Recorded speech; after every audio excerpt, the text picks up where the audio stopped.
Hi, this video is going to be about the Speed of Sound lab. If you miss this lab, you most likely will need to come into class to do it. Now you could do it at home if you have a spare piece of PVC pipe at home, a big sink, and a cell phone, and a measuring device like a ruler or yardstick. But most likely you're going to want to do this before school, after school, or during B time. Now, the Speed of Sound lab is a lab where you're going to create, we're going to use sound to actually find the speed of sound. Now, what the setup is there's going to be two very different setups. The first one is the pipe one, where we use a piece of PVC pipe. You're going to fill the sink or a bucket of water. Then you're going to use a tuning fork or a sound tuning fork app online. You can find it on the Play Store or any your app stores, and they just play out a certain note. Now, what you're going to do is you're going to hold that over, and you're going to go up and down in the water until you reach what is called its fundamental frequency. It's going to produce it, and it's going to get louder.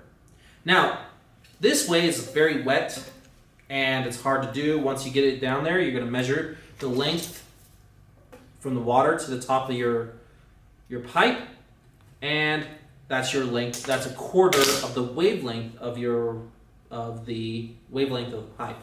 Now, this is a little wet, and it's hard to do, so we got this instrument. What you're going to do is it's the same idea, except for instead of water, we have a piston. We're going to move it back and forth, and you can calculate the speed of sound this way. I'm not sure if the video can hear this, but let's try it anyways.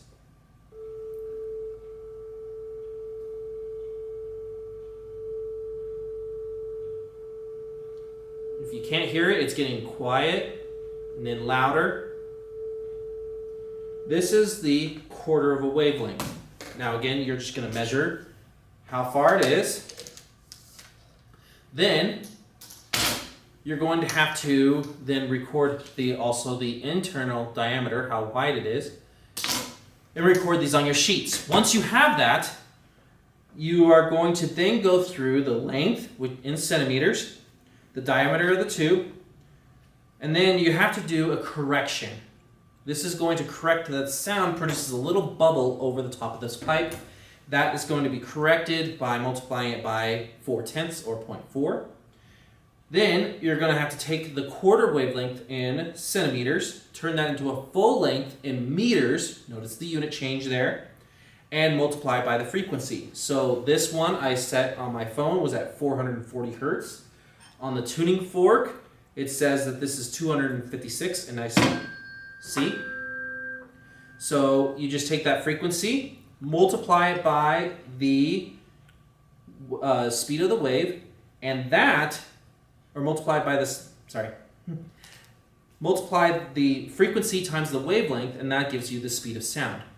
If you have any further questions, ask your teacher.